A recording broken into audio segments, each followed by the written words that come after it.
Good evening.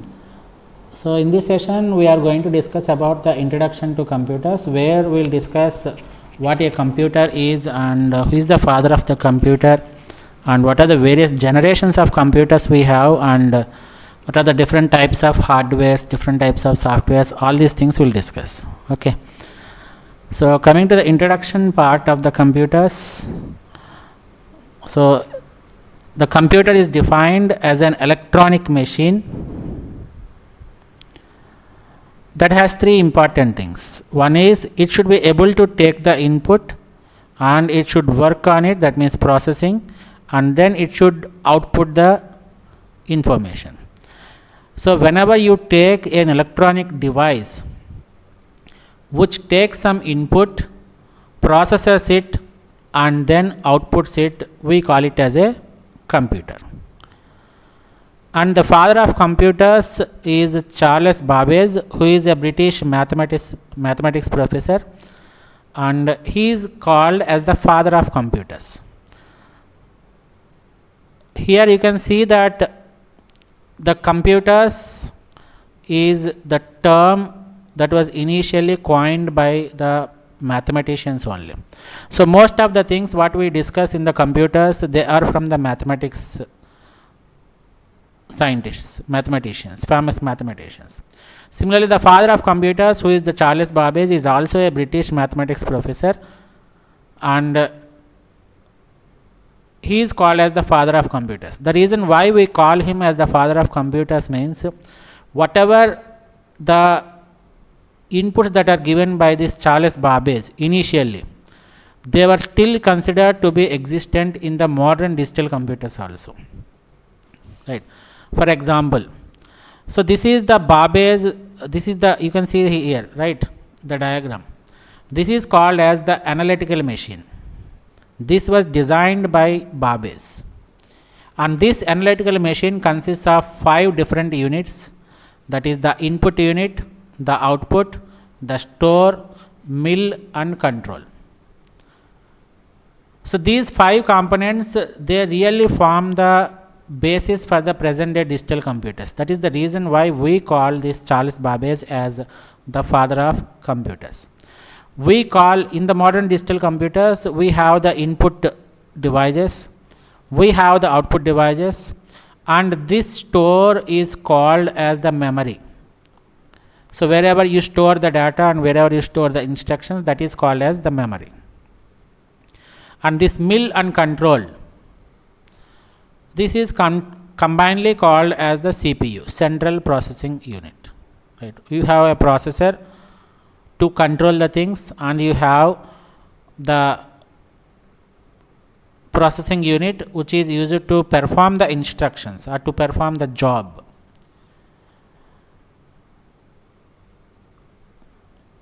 And the next topic which we are going to discuss is the hardware and the software. Do you have any idea of hardware? What actually is hardware?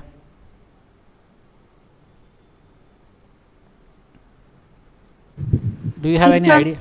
Store చేసుకోవడానికి hard. No.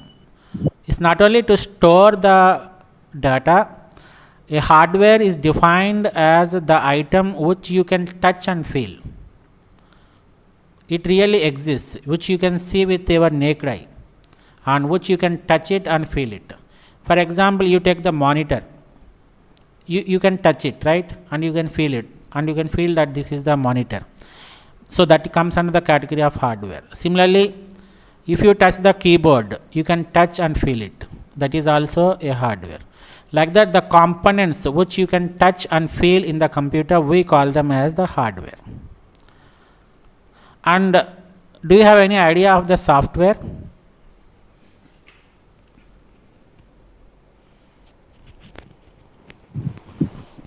సజెషన్స్ని control చేయడానికి వాడేదాన్ని software, output తేవడానికి వాడేదాన్ని software. Yeah, correct.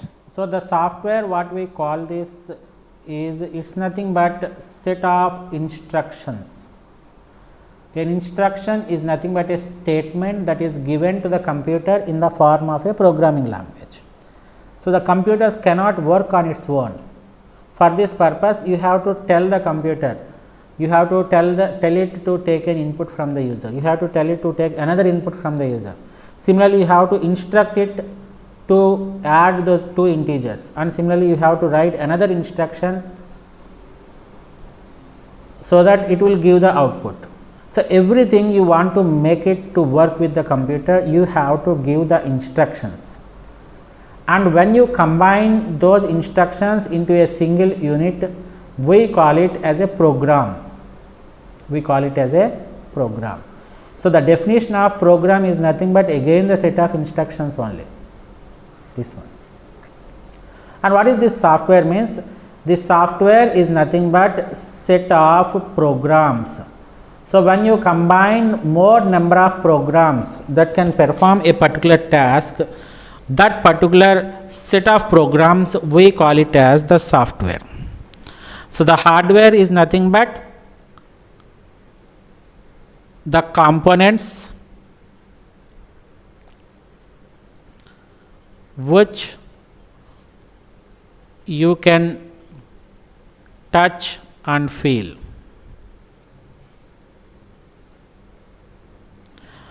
And this hardware is categorized into two categories. This is just the introduction part, right? This is the external components or the external hardware and the internal hardware. The hardware term can be given in a short form as H/W. So, whenever you come across this term in the computers, H/W, you can call it as the hardware.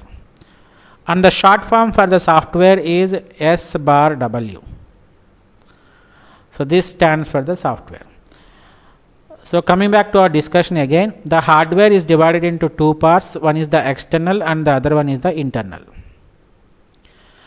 What do you understand by these terms? External, and what do you understand by the term internal? External, the name itself is saying that it is going to be lying outside the CPU.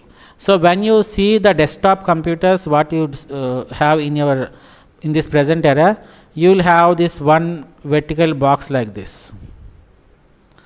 So, this is called CPU, and beside this you have the monitor like this, and you have a keyboard, and you can have a mouse also like this.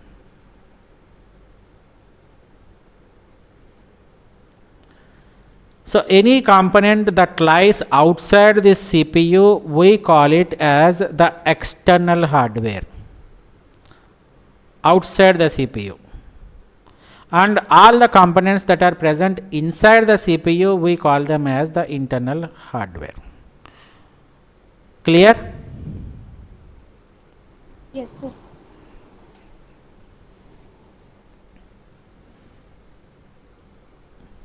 Is it clear?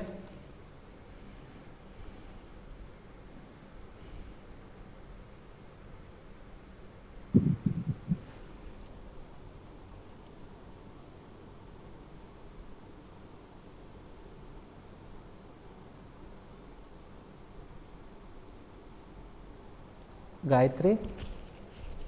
Sir. Is it clear, Amma? Yes, sir. So, just remember the terms. Hardware stands for the components which you can touch and feel, and the software is nothing but the set of programs. That is important. And the classification of hardware is external hardware and internal hardware. Internal hardware means that lies inside the CPU, we call them as internal, and the components which lies outside the CPU, we call them as external hardware. In the similar fashion, we have the classification of softwares also. We have two classification. One is the system software and the second one is the application software. So, system software are nothing but they do the job of the system. Examples of system software are the operating systems. So, you have this Windows operating system or Linux operating system. Like that, you have number of operating systems that are available in the market. All these operating systems, since they do the work of the computer, in order to run your computer or in order to make your hardware to work, you should have the software. And in order to make your computer work, you should have this operating system. Other than this, we have device drivers. Device drivers means in the olden days we used to have these device drivers, but nowadays the operating system is inbuilt with all these device drivers. So these device drivers are nothing but the softwares which are needed to run the devices. For example, if you bought a new 2.1 speakers, this is external hardware, right? So this is 2.1 speaker.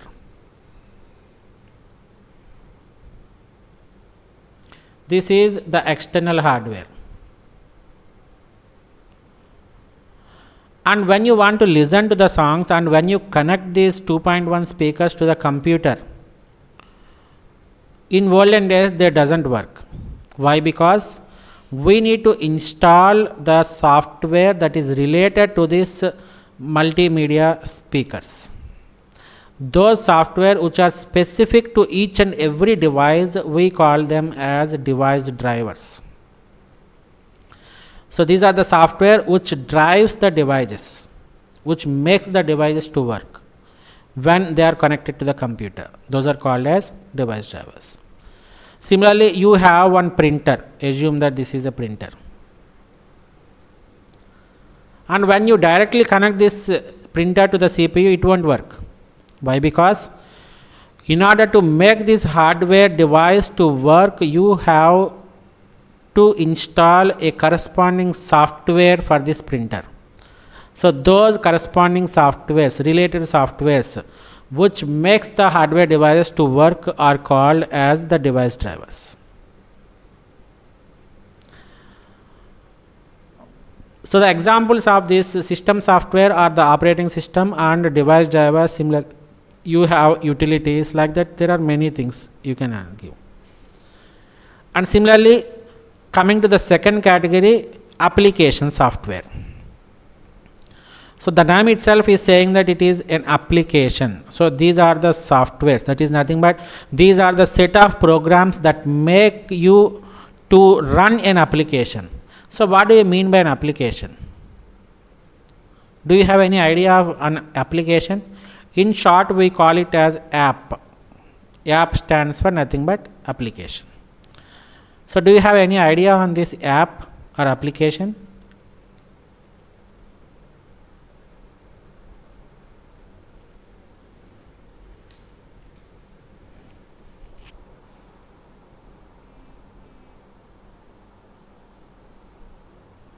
Any idea, Amma?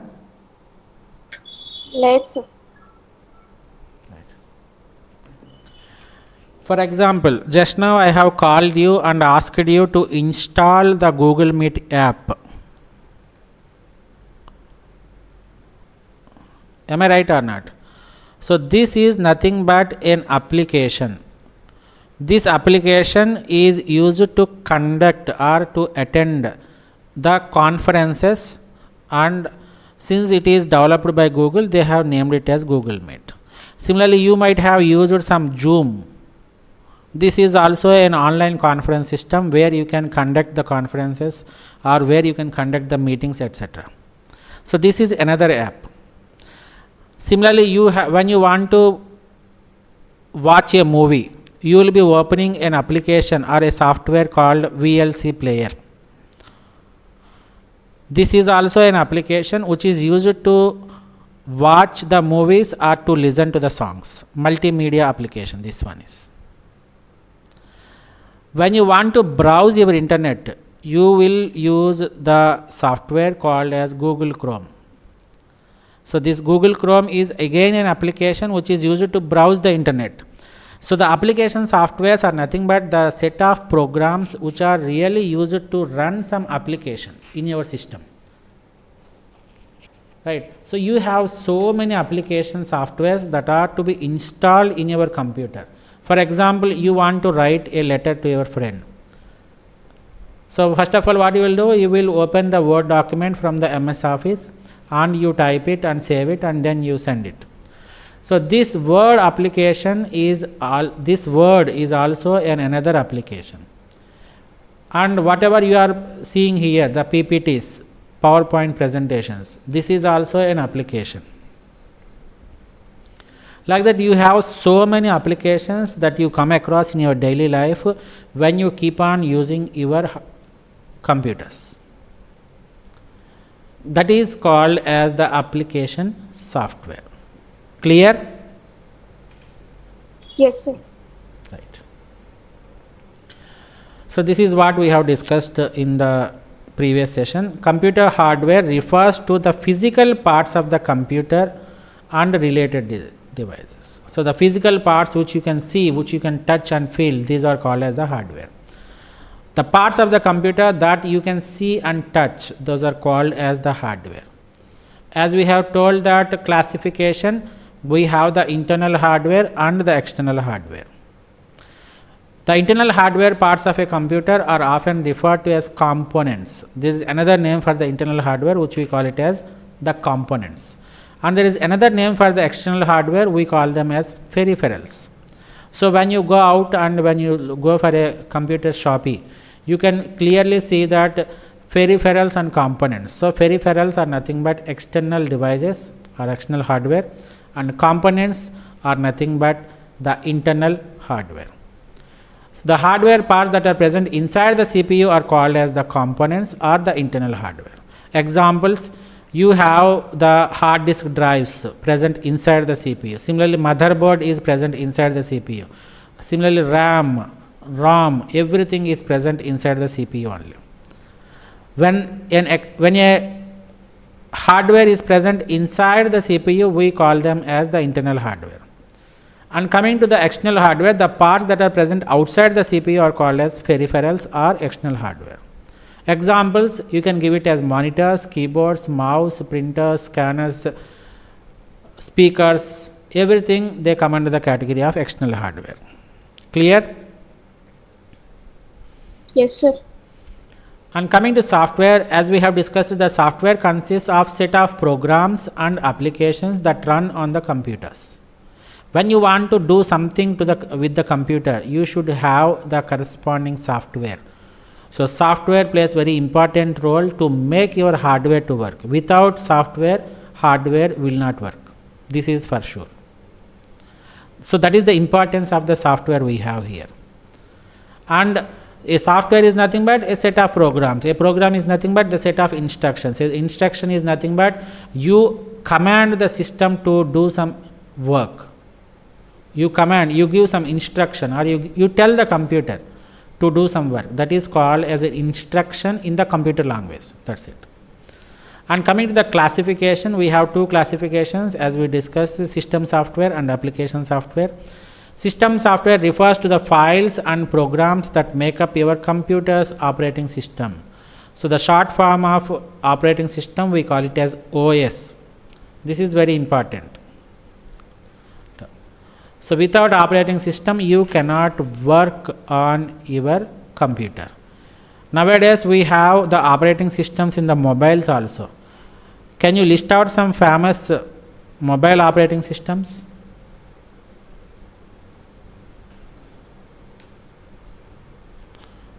So your mobile will also have an operating system. Can you please list out any one operating system that you are going to use?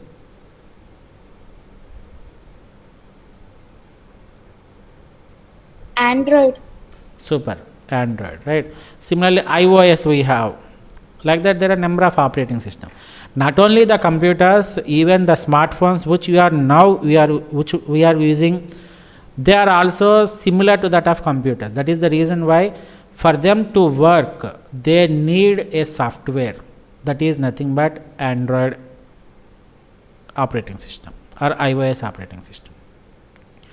And the examples which we can give for these system software are the libraries of functions, system services, drivers. We have discussed this. Drivers for printers, scanners, and other hardware, and other configuration files. Anything you can say.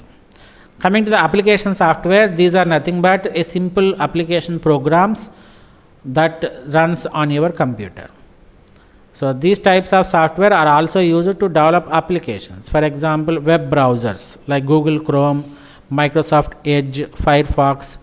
Like that, we have number of browsers. All those comes under the application software only.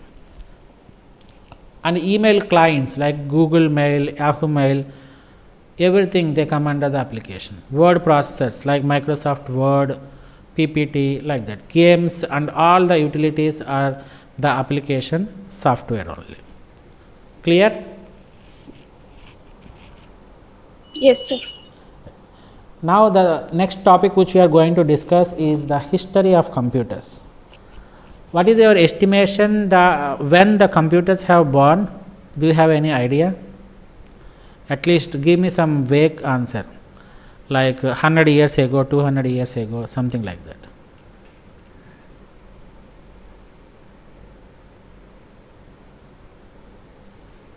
When the computers have really introduced to the world, any idea?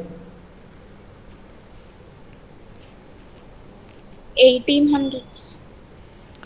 No, it is around 2000 years ago.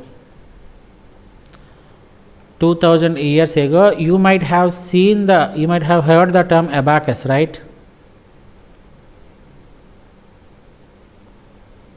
So it is a wooden rack consisting of some horizontal lines and beads, where you can move the beads and you can do some mathematical calculations. Since you have some input and you are going to process it and you are going to generate an output, it can be also called as, that means the abacus is also called as the computers. So you can say that the computers has made its birth from around 2000 years ago. It's not a simple thing, right? And after that, Pascal is a scientist who has invented the first computer in 1642. And the main disadvantage is it can only add numbers. It cannot perform the multiplication, it cannot perform subtraction, etc. No other operation can be performed on this particular computer, which was developed by Pascal. It can only perform addition of numbers, that's it.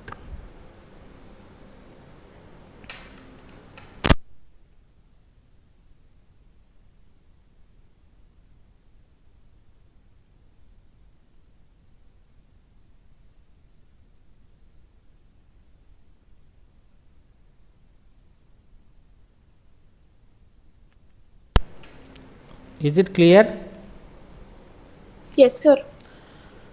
And then Leibniz, he is also a scientist who has developed a computer in 1694, and it is able to add and it can perform the multiplication also.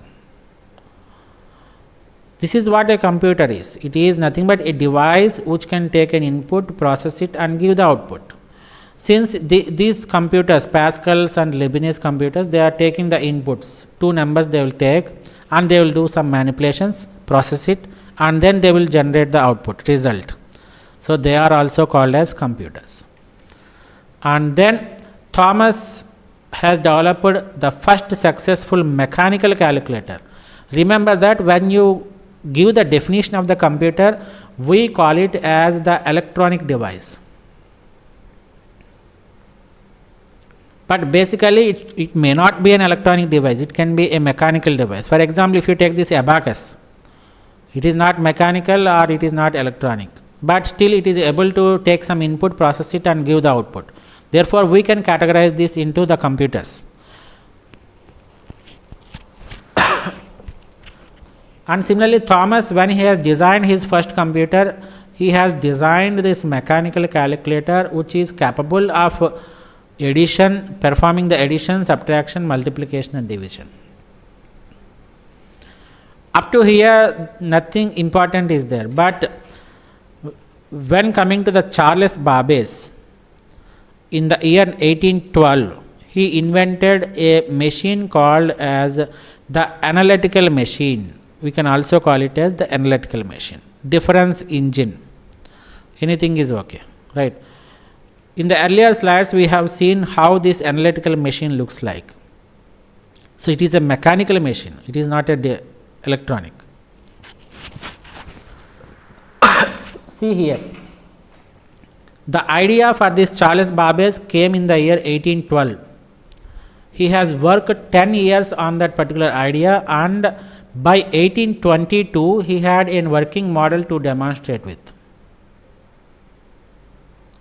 After 10 years of this particular work, he got some working model, and Babbage continued his work for the next 10 years, and in 1833 he lost his interest. Completely he lost his interest. Why? Because 20 years of his lifespan spending on one idea is not a simple issue.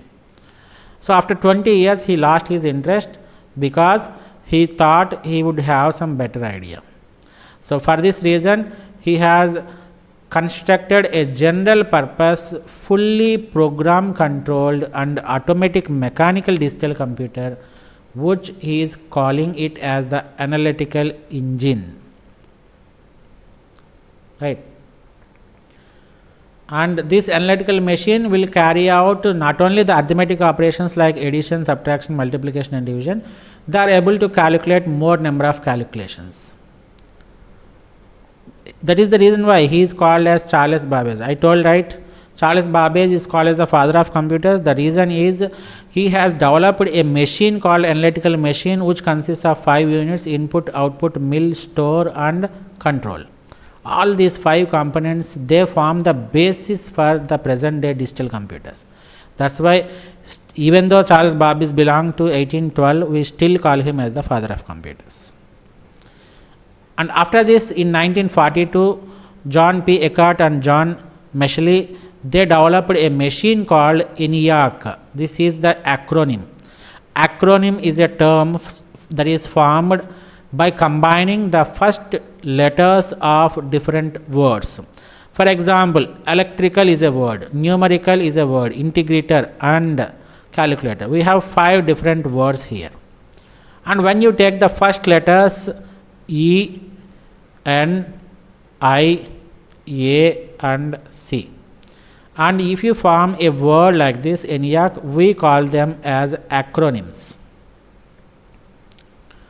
We have so many acronyms that we come across in our daily life. For example, APSRTC, Andhra Pradesh State Road Transport Corporation. This is also an acronym.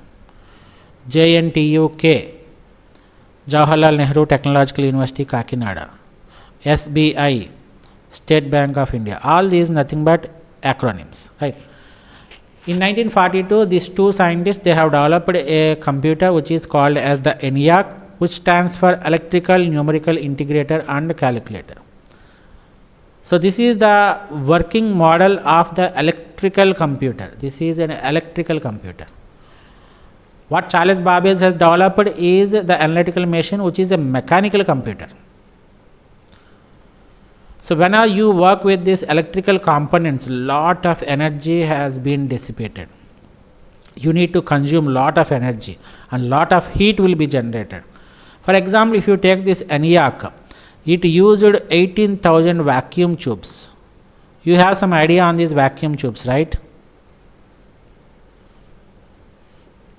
Yes, sir. So if we assume that the vacuum tube is of size like this, they have John and Meshley, they have combined 18,000 vacuum tubes to form this ENIAC computer. See how large it is. You can see here, it occupies around 1800 SFT of floor space. So it is around a 3 BHK. In general, the 3 BHK which we use to live in our area will be around 1600 SFT. So you can assume the size of that computer. Almost it takes the entire 3 BHK flat. And look at the power it is going to consume. 1,80,000 watts of electrical power they use it to consume. Very huge power consumption is there. But even though all these are drawbacks, the size is a drawback, the area that it is going to occupy is a drawback, the energy it is going to consume is again a drawback, but still this ENIAC is commonly accepted as the first successful high speed electronic digital computer, EDC, and was used from 1946 to 1955. right? So if somebody asks you what is the first successful digital computer means, you can simply name it as ENIAC. And who is the father of computer? Charles Babbage. What is the device that is designed by Charles Babbage? Analytical machine. Like that, you should have some idea on what these computers and the history of computers is. Clear? Yes, sir. Once you have the idea of this history of computers, let us see the generations of computers. So what do you mean by a generation? For example, we commonly use it to say that there is a huge generation gap. We use it to have this much, but the present generation, they are very much faster generation. They use it to have the mobiles and everything. So in general, a generation is nothing but a span of time period. A span of time period. So there is no particular benchmark saying that this particular span of time period you have to consider it as the generation. For example, if you take the generation of computers, it varies from 10 years to 15 years. Maybe sometimes one generation may change within less than this 10 years also, right? And these generations of computers, what we have is under this category, they are based on the technology. So you cannot simply say that we have different classifications, or we cannot say that we have different generations. So everything, when you classify the things, you should classify it based upon some particular entity. So when you say the generations of computers, you are going to give the classification based on the technology that is being used. This will be clarified shortly. Technology that is being used. So based upon the technology that is being used for the computers, the underlying technology, the computers has been classified into 5 generations. 5 generations, right? Let us see the first generation. This is what we have told. Each generation of computer is categorized based on the major technological development that fundamentally change the way computers operate, and the way they result, the size, based upon the size, power of the computers, how efficient they are, and majorly they depend on the technological development, the technology that is going to use. When we come across this first generation of computers, that is from 1940 to 1956, how many years? 16 years. They have used the vacuum tubes. So the underlying technology for this first generation is the vacuum tubes.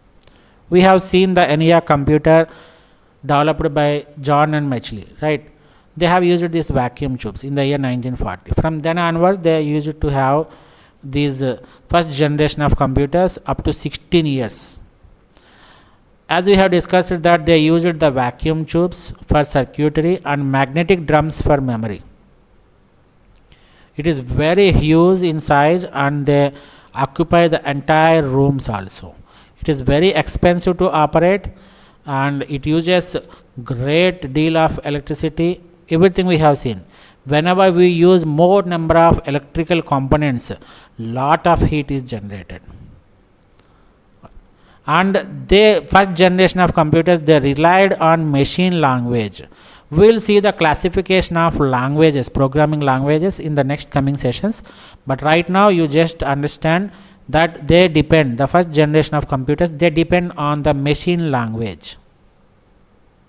Let us see what this machine language in the coming sessions. And they could only solve one problem at a time. So this is because of we have very low processors, right?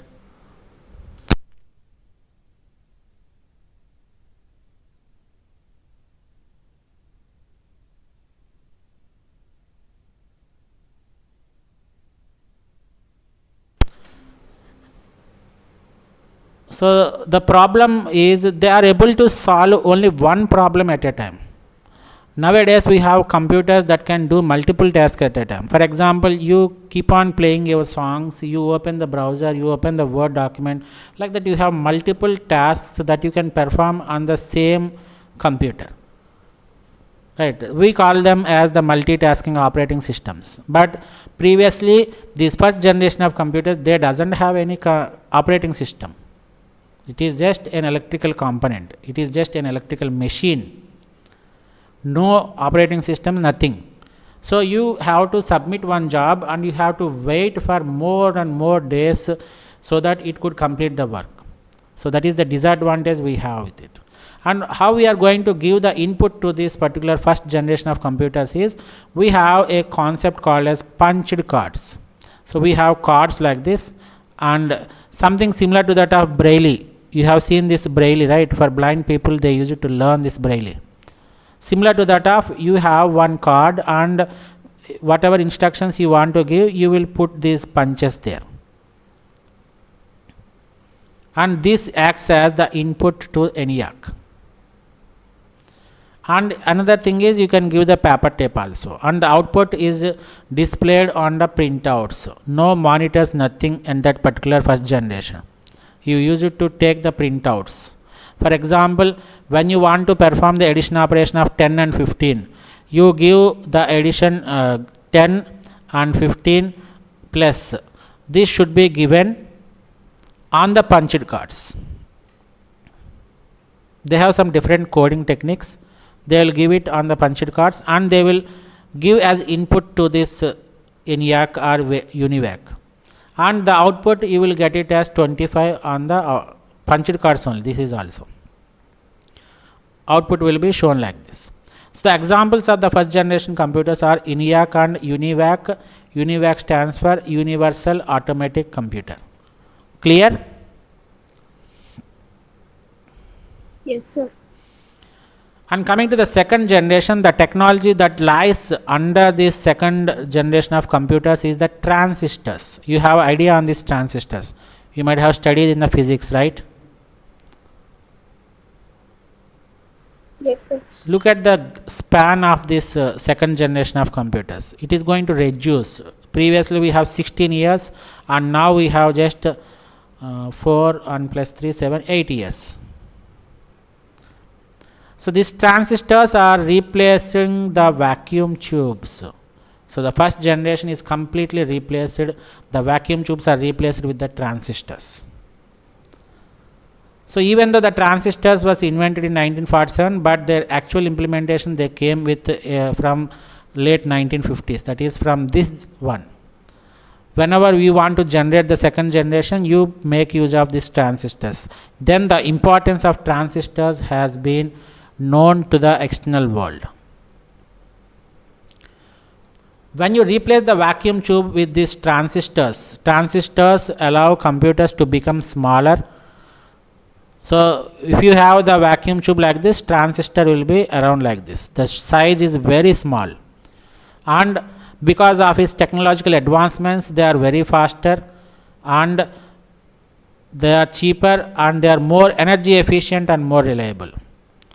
Vacuum tubes, they are used to generate lot of heat, but transistors, they of course they generate the heat, but not that much amount with which is equal to that of a vacuum tube. Very less amount of heat is generated, and in order to run these transistors, very small amount of energy is needed. That's it, right? And the second generation of computers, they doesn't have the concept of OS. Still in the second generation, no OS is there. And they used to use this symbolic or assembly language. This is also another category of programming language, which we will discuss in the next coming discussions. So they used to have this assembly language, and we have programmers to write these assembly languages. Assembly programs will be there, right? And they use it to specify the instructions based upon the words. We will clearly mention it when we discuss these assembly languages. And the first generation of first computers of this generation were developed for the atomic energy industry. This is just for information and knowledge purpose, nothing more than that. And coming to this third generation, we have the underlying technology for this third generation is the integrated circuits, ICs. We call it as IC, integrated circuit. And the span of this third generation is from 1964 to 71. It is also around 7 years. And from the third generation onwards, we have the concept of operating systems. So the operating system came into existence from the third generation, that is from the 1964 onwards. So the third generation of computers, they have replaced the transistors with integrated circuits. So these transistors are reduced in their size, they are miniatured, and they are placed on a single silicon chip, which is called as the semiconductor. You might have heard this term also, semiconductors, right? Yes, sir. And the users interacted with the third generation computers through keyboards and monitors. So input devices came into existence from the third generation. Output devices like the monitor came into existence from the third generation. And as we told that the operating system also came into existence from the third generation of computers. From here onwards, from the third generation, they became accessible to the mass audience, everybody. Initially, the first generation and the second generation, they are meant for some specific purpose. They are going to be used by the Department of Atomic Energy, or they are going to be used by the Department of Military. Like that, only the top end industries they are going to use. Why? Because they are very costlier in nature. But the invention of integrated circuits, they made the computer very cheaper. So the organizations like the IBM and Microsoft, they try to develop the computers, these third generation computers, and they became available to the external market, and the home purpose computer, desktop computers has also been developed, right? So the computers, they became accessible to the local people. That means everybody can access it because of the cost has become very cheaper and the size has reduced to the available things. Clear? Yes, sir. And the fourth generation of computers from 1971 to present, they are based upon the technology called microprocessors. So when you want to buy a computer, you will be the first specification, what you are going to specify is the frequency of the microprocessor. I want quad core microprocessor. I want octa core microprocessor. So the underlying technology for this fourth generation is nothing but the microprocessors. We call them as MUPs, like this. This stands for micro, right? The microprocessor bought the fourth generation of computers as thousands of ICs were built on a single silicon chip. So whatever ICs we have, again they are miniatured and they are bought onto a single silicon chip. We are calling it as the microprocessor. So by the invent of this microprocessor, we are able to generate, or we are able to manufacture the mobiles, whatever we have, and we are able to manufacture the palm tops, laptops, everything they are going to generate because of the invention of this microprocessor. Right. So Intel 4004 is the name of the microprocessor that was developed by Intel, and everything is present on this single chip. That is the power of this microprocessor. Similarly, in 1981, IBM introduced its first computer for the home user. I told you, right? So because of this microprocessor, the size of the computer has reduced and the cost of the computer has reduced, and the power it is going to consume is also reduced. Like that, we have so many advantages because of this microprocessor. So that is the reason why IBM is able to manufacture the first desktop computers. And in 1984, Apple introduced the Macintosh. This is also an OS, right? Similarly, the fourth generation computers also saw the development of GUIs. GUI stands for graphical user interface. So graphical user interface means what is this we are presently having? Mobiles, everything we have this GUI interface. It is an interface which is provided to the user, and that too in the form of graphics. So you have arrows, you have icons. Whenever you want to open an icon application, you simply place your marker to on this icon and you double click on it. That is nothing but graphical user interface. And the mouses and the handheld devices, everything came into existence because of these microprocessors. And because of this smallest size of the computers and the powerful computers that came because of this microprocess, the internet also came into existence. Right. And the last generation of computers is the 5th generation. And what is now we are getting is the present and beyond. And the technology that lies behind this 5th generation is the artificial intelligence. This is very famous technology. Even the India, the entire world is going to be ruled by this AI, ML, machine learning, data science, everything they are related to this AI. So this is going to be the future. Machine learning, data structure, data science, artificial intelligence, etc. For the 5th generation of computers, the artificial intelligence is going to be the underlying technology. What is there in this artificial intelligence means you can unlock your computers by giving your voice, or you can unlock your computers by looking at your computer, and your computer will take a snapshot of your face, and based upon it, it will unlock or lock. Even you have those particular features in your mobile phone also, face locking recognition. That is based on artificial intelligence. Right. But still it is in development stage only. Nothing much has not developed. So there is lot to work on this artificial intelligence. That is the reason why I am saying that the artificial intelligence is the booming technology for the present and the beyond. Right. And they are able to use the parallel processing. So you are going to process it in parallel. Initially we have only one way of processing, but when a task is given, it is divided into number of subtasks and you give to different processes. This is called as parallel processing. And the quantum computation, this is very important and the most toughest and as well as the most booming technology for the next generations. All these new technologies like artificial intelligence, machine learning, data science, quantum computation, nanotechnology, everything they are going to be embedded with our computers in the coming years. So anything you learn, AI, ML, DS, quantum computation, anything you learn, that will be a very advantage for the computer science student.